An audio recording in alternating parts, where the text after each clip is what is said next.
Hey, what's up you guys? Bloody Jacob here to bring you my weekly review. Hey, what's up you guys? Bloody Jacob here, meeting my icon, Catherine Isabel here.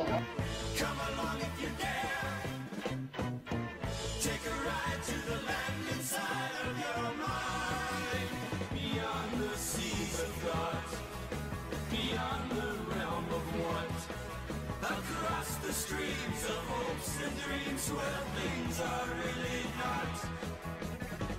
Come along if you can. Come along if you dare. Have a good one.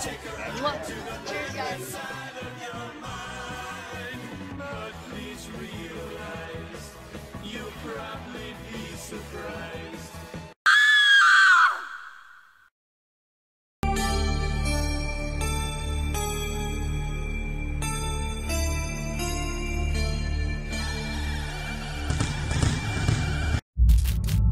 This age is sickly. An ancient poison, an older rage, brewed in a cauldron newly forged. You made me this creature! What are you? I am the land. You are our champion. Seasons don't fear the reaper, nor do the wind, the sun, or the rain. Can be like they are. Come on, baby, fear the reaper. Baby, take my hand. Don't fear the reaper. We'll be able to fly. This makes no sense. None of it. Rational thinking only. I mean you no harm. I need help. Die, you fucking leech! A vampire. Such a crude word. No. You are now an Ekon, and that you shall remain. Hey, what's up you guys? Bloody Jacob here to bring you a video game review. I know, right? When do I do video game reviews? But once in a while there's that one that comes along that I just really want to talk about. And this time, it's Vampyr. Have the very streets of London become a mausoleum? The previous symptoms leading up to this attack were the same, indistinguishable from the epidemic. No. There was something more vile in these reactions. Something primitive. Are you alright, Doctor? I can't see. Over there! It ain't human! Kill it! Where is the monster hiding? It's still in England, isn't it? Take your place among the bearers of the lamps. One of us! One of us!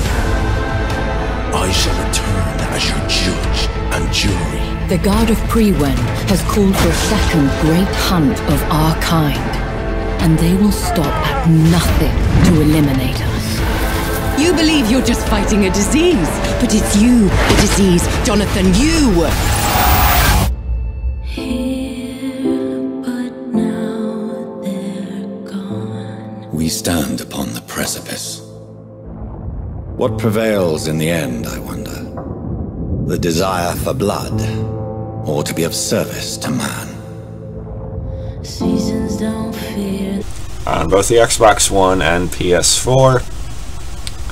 It just came out last month, June 5th, the day after my birthday. And this is a game I've really been anticipating for quite some time.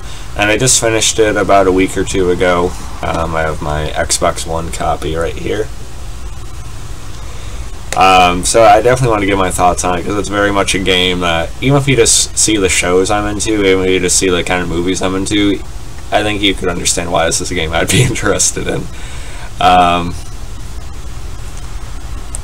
I'll read to you a little bit about it here. Taking place in London during the 1918 Spanish flu, the developer researched the... wait. Alright, the plot relates now, or how Jonathan Reed, the doctor who has turned into a vampire, comes to terms with his undead condition as he is torn between the Hippocratic Oath and his newfound bloodthirsty nature. Although some boss battles are mandatory, most combat can be avoided, and the player is under no obligation to kill innocents to finish the game. Dialogue options are used for conversation, hunting prey to feed on, which replenishes strength, levels up the lead character. So yeah, it's a it's a fictionalized version of London, semi-open world. So yeah, you're basically turned under some kind of mysterious circumstances, and you're basically put into these different, moral situations and dilemmas throughout the game, and you gotta decide if you should feed to further your power and strength, or if you want to sort of hold true to who this guy used to be. But it'll be severely more difficult if you don't when you face certain enemies. At the same time, you have to figure out the source of everything that's going on in London, and the layers and threads to that. Yeah, I know I didn't really explain it too well, but this game, it's definitely one of my favorites in a long time. I really enjoyed Vampyr. Now I see that's gotten mixed, to semi-positive reviews, and I think it deserves a little bit more than that. Because, like I said, I haven't gotten into this one. I haven't gotten into one like this in a long time. Ever since I played The Last of Us, I guess, was the last one I was really into. Some of my all-time favorite games are story-driven games. Like The Last of Us, Red Dead Redemption is one, and I could think of a couple others right now. It's always hard to compare like a story-driven game. Of course, Red Dead and Last of Us had great gameplay as well, but it's always hard to compare like a story-driven game to like something like Skyrim or something, But nonetheless, Vampyr I found very addicting. It really compelled me to keep playing. For like pretty much the entire few weeks or couple weeks I was playing it or whatever. I'd be up an extra 3 to 4 hours at night and staying up far later than I should. Shooting myself in the foot for the next day, but it'd be worth it because I get to play more of the game. I was that interested in the story and just all the dynamics of your character's struggle. It really kept my interest. It was very engaging. I've seen some complaints about like the combat.